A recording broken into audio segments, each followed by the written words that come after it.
actually draw, take off both buttons, and actually draw a square here with my pencil. Put a mark at 8.5. Put a mark at 8.5. Maybe film that, are you? Yeah, I just did. So 8.5 here. I made a 90-degree corner. Marked 8.5. Marked 8.5. If I actually measure from that point to that point, that would be my projection. Okay? So I'll probably take out my tape, measure that distance. So it ends up being exactly almost 12 right on the money. Let's say 12 and a 16. So I do a quick little drawing of that. If you're looking at the corner of your building, right? There's the corner of your building. And then we had our projection onto that. Then you had your fascia. So what we just did is we made a square like that. This was 8.5 from here to here. Because from building to outside of fascia is 10. So this is 8.5, this is 8.5, this is 8.5, this is 8.5. So I basically made 8.5, 8.5, and I measured the diagonal. So 8.5 here, 8.5 here, and I measured the diagonal. So we just determined that to be 12 and 1/16. From that point to the inside. So by the time I start adding on thickness, there's my projection for my hip rafter. Okay? So we're going to use that number. So I could have also found it by doing the math, which when you're in the shop, you should try to avoid doing the math. Right? I could have even took my framing square and measured from 8.5 to 8.5. And that's a 90-degree corner. I got 8.5 here, I got 8.5 there. If I just measure that distance from there to there, same number. Okay? Now we're going to lay out that hip. We're going to set the framing square to 8/17. So I'm going to put the button on the tongue again for the unit rise, which is 7. Oh, sorry, 8. We're doing an 8/12. So I put it on the 8. I'm going to put the run on the blade, which is going to be 17. So I'm probably going to have to go to about 17 and 1/8 to make it actually make contact with the wood. If I take the square, put it up against the wood, I want to make sure that 8 hits the wood and 17 hits the wood. So it's not hitting it there, so I'm going to just loosen it up, move the button. That's pretty good right there.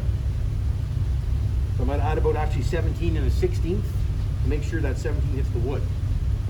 So I got 8 on the outside, 17 on the outside. So the button's on opposite sides of the those dimensions. So you actually see the triangle, right? 8 and 17. There's our UHR. Now our wood should be one size bigger, right? So if we have our common rafters of 2x4, the hip rafter should be one size up. So I grab the 2x6. I'm going to check the crown. So I look at the crown. That's my crown up. Okay, so it's crowning like that. And I got a nice square corner here, so I'm actually going to go from that corner to make my first plumb cut. So if you look at the plan view, quickly going to do a plan view here. That's the ridge. Then I have the common, common, common.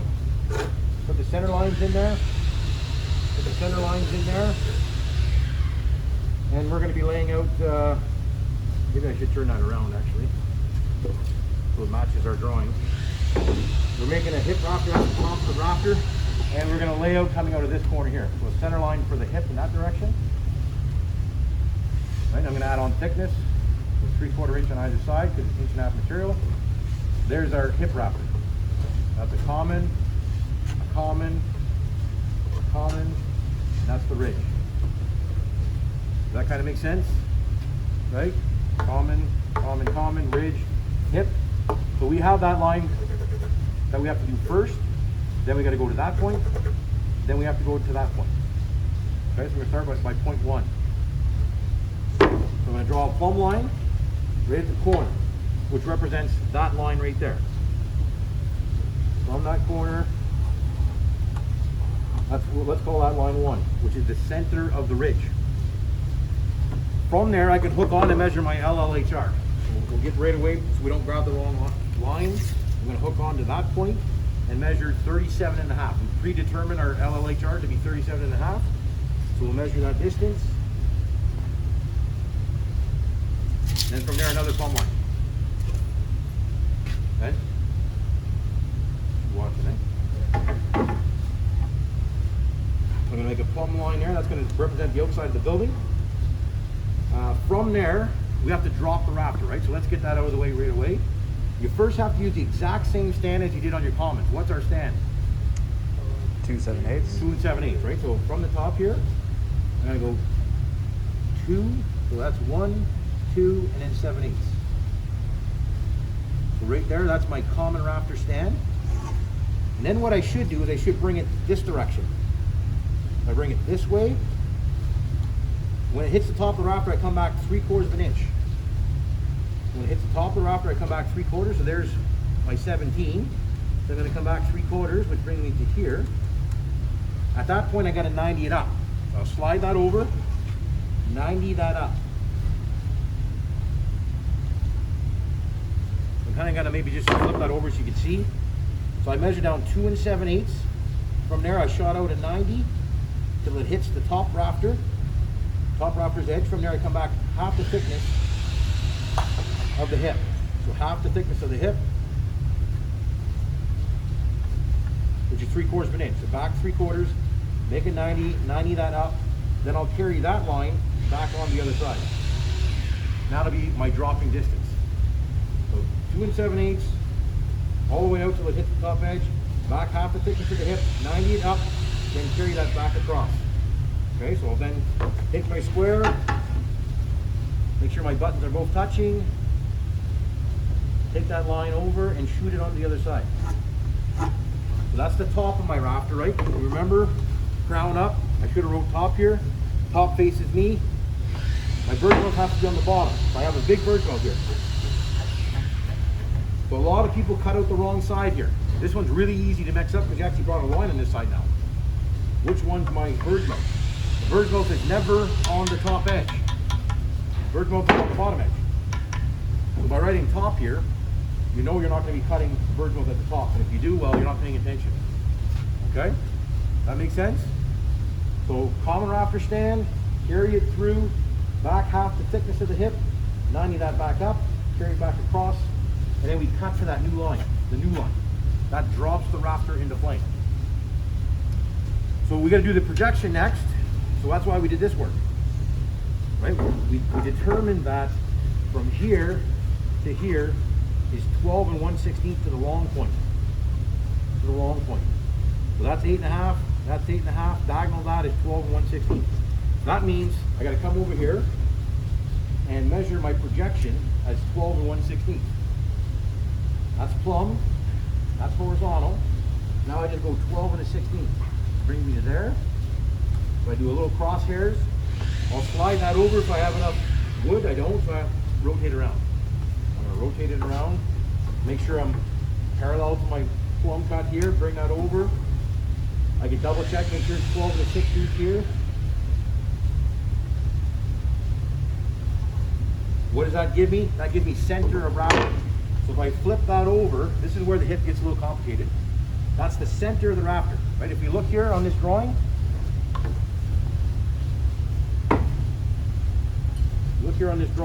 that's the long point. So the center of the rafter is the longest point. So I have the center of the rafter. So I take that information and mark it. That's what I have as the center. So it's 1.5 inch material. If I come over 3/4 of an inch, from there it has to angle in both directions. So that line represents the center of the rafter. From there it angles away. So I 90 that across the face. I don't really need this, but I think it's important for beginners to see that. So basically that tells me my next step. So if this is 3/4, that means I have to go 3/4 of an inch this way, which is 90 degrees. And that'll then give me my cut line. So if this was 1/2 inch, I go 1/2 inch here, make a 45. What I'm trying to do there is create a 45-degree angle. So whatever I have here, I have to go to that same amount, 90 degrees to a plumb line. So if I come onto this side, measure over 3/4 of an inch with my tape, or I could use my square, would probably be a little more accurate. So 90 degrees to a plumb line, so maybe draw a 90-degree line. Along that line, measure over half the thickness of your hip, which is 3/4. And then from there, that's my cut line. So if I actually make a cut, blade on a circular saw on a 45-degree angle, and I follow that line, it's automatically going to make that cut right there. And if I have the saw set on the 45, cut that line, it produces the bevel cut. Okay, so from there I can take that mark, bring it onto the far side, and then put the angle on that side. Because I have to have a cut line on both sides. I need a little line. But just take that point over. All this work I did, I only do it once. So I take that point, 90 it over. Right, so I just 90 it over. And then I grab the square and I mark another plumb. So I don't have enough wood, so I'll just rotate. I mark that plumb up to make sure I'm hitting the top. Carry that down. Again, that's a cut line. So I'm going to have the saw set on a 45-degree angle here, make that cut. As I make the cut, it's automatically going to produce that line. So it's going to give me those 2 points automatically. That kind of makes sense. The top, which is probably the most confusing part, we have line 1. Then we have to basically take off 1 1/16", which then gives us the long point of the hip. Kind of what we just did at the bottom. So once we get to this point, the top is identical to the bottom. The top, the difference is we're at the center of the ridge. We have to leave the center of the ridge and get to the long point of the hip. So we're at line 1. That distance there is how much from here to here? 1 1/16". Right, so that distance from here to here is 1 1/16". Why? Because this here is 3/4 and this is 3/4. The hypothesis of that is 1 1/16". So we're going to measure back 1 1/16 for that reason. That'll bring us to that point. Let's do that. So I'm going to go 90 degrees from line 1. Right? That's all horizontal. Horizontal measure. So then I have to do a horizontal measure here. That's a plumb cut. 90 degrees to a plumb cut is horizontal. So I go 90 degrees, 1 1/16". So be careful when you're using the framing square, right? They're not always at 1/16. They could be set up at 1/12 of an inch. Make sure you're using the right scale. It might be better just to draw a line, take out your tape, and then physically measure 1 1/16 with your tape. Okay? And there I'm going to draw my second line. Now the key is to tell yourself a story. So when I did that, what did it give me? Again, don't memorize, just take off 1 1/16. What does it give me? It gives me the center of the hip. At the center of the ridge, I go back 1 1/16 at the center of the hip. So what should you do? You should sketch that. Flip that over, sketch that. It's the center. Right? From there it angles. Angles and angles. Okay? So that's basically line 2. That was short by 1 1/16. 90 degrees to that line, 1 1/16. So not measuring across the angle, 90 degrees to the plumb. Okay? The last step is getting the short point. We can't cut the wood in the middle of the piece. So we need a layout line here. Right? We need a layout line here. So what do we have to do is find that point. How do we find that point? Again, if this is 3/4 of an inch here, that means this is 3/4. Why? Because the hip rafter runs on a 45-degree angle. So if the material here is 3/4, that means this is 3/4. So if I go back 3/4, it'll automatically give me that point. So I then have to step this distance back 3/4 of an inch. So we went back 1 1/16, and we went back a further 3/4 to get to that point. So once you get good at this stuff, you can kind of skip some steps and kind of do it all in one shot. Right? So some people say, why can't I just go 1 13/16 right away and cut it? You can, as long as you understand what you're doing. So I'm doing it in baby steps because I think it's good to understand why you're doing certain things. Because it's not always 1 1/16 and it's not always 3/4. So going 1 13/16 is a bit of a bad habit. Because if all of a sudden your ridge is in LVL and your hip is in LVL, numbers completely change. So 1 13/16 is useless. So this here is actually half the 45-degree thickness of the hip. So it's all based off of this. So if that's 3/4 and that's 3/4, that's 1 1/16. If that's a half and that's a half, that's not 1 1/16. Then you have to calculate that number, right? So just make sure you're not playing around with that. So we have the 1/16. We're just gonna go 3/4 here, and then we'll have our cut line. So again, I'm gonna make a 90° and measure 3/4 on that line. That's our cut line. We'll actually cut on that line there. And when we cut along that line, it's automatically going to produce that angle. Just take that, bring it across the other side, and put it on this face here as well.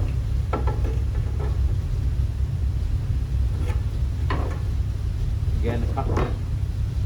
So I'm going to cut with a saw from here, that'll produce that angle. I'm going to cut with a saw from over here, that's going to produce the angle down here. It'll basically give you a point there as well. I'm going to get rid of that staple, and I'm going to cut right into it. Make everything else clean. Any questions before I cut it? Lots of steps there. That's why it's probably a good idea to have your textbook. We're also going to have the video, right, that you can look at. Another thing we would do here as well is also clip off the bottom here. Maybe before we pull out the saw. So if your fascia is 2x4, you go from the short point, the size of your fascia, so 3.5. If the fascia was 2x6, you go 5.5 from the short point. So from here, our fascia, which is 2x4, so 3.5, and then make a 90° line there. And we'll cut that off so it doesn't hang below the fascia, because it will. The 2x6 will hang below. And then a horizontal cut is just a 17 cut. Cut there at some point. Sound good? I'm going to set the saw to a 45 and then make these cuts. So the saw goes to 45 exactly, no matter what slope you have, 45. We'll make sure we're full depth here.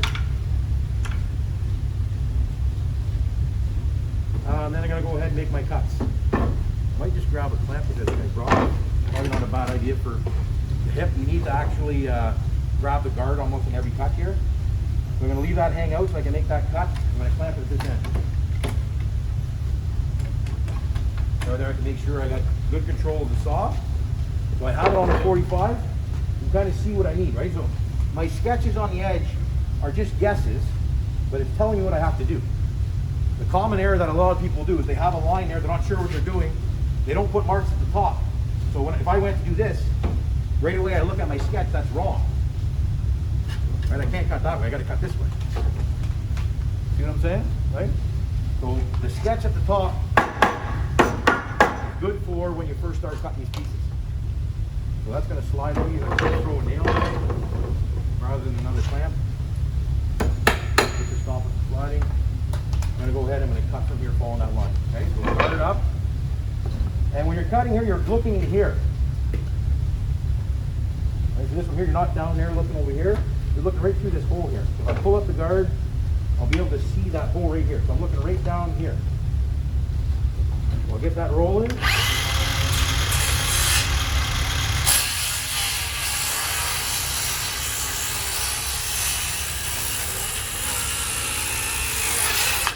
So again, only hold the guard is for about 2/3 of the way through. So I have that done. So I'll go ahead and release that. Flip it over. You see what we have there, right? We have our cut. Flip that over.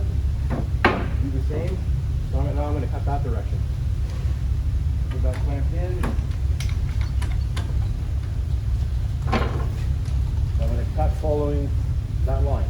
So I'm going to be up here like that. Okay? I'm going to produce that other angle.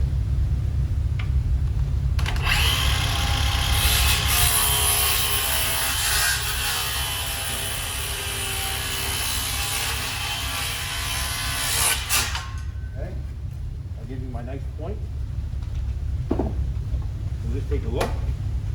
So by having the saw set on a 45, it automatically gave me my two cuts, my two angle cuts. Okay. So now I'll go to the bottom. Just bring that up here actually. We'll follow through with that cut, and then we'll turn it over and do that cut. Make sense so far?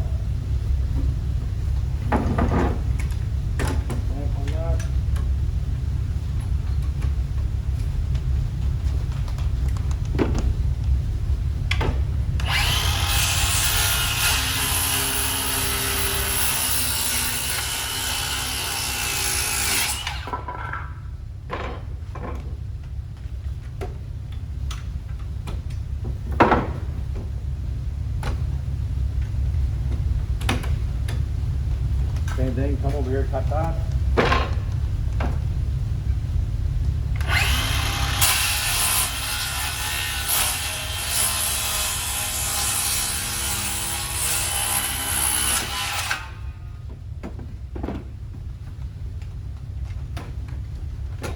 Now we have our cuts all done at the bottom. You can see kind of my layout. Comes to a nice point there, okay?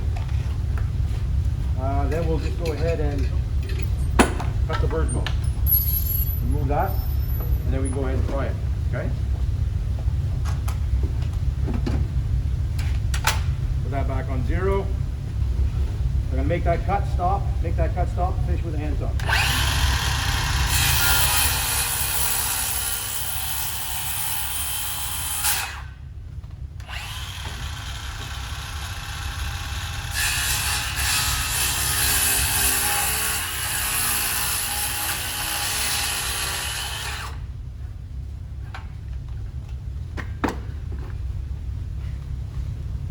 Same as we did with the other rounds, make sure we don't go too far. Just a little bit of pressure there to get it started. Roll it down. A little bit of pressure.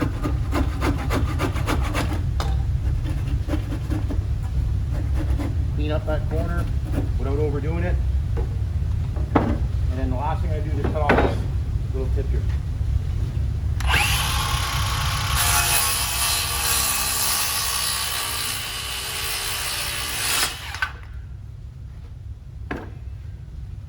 Now we go try it. Okay? Sound good? Any questions on that? So what I would like you to do is lay one out, bring it over here, put it beside my piece before you cut it.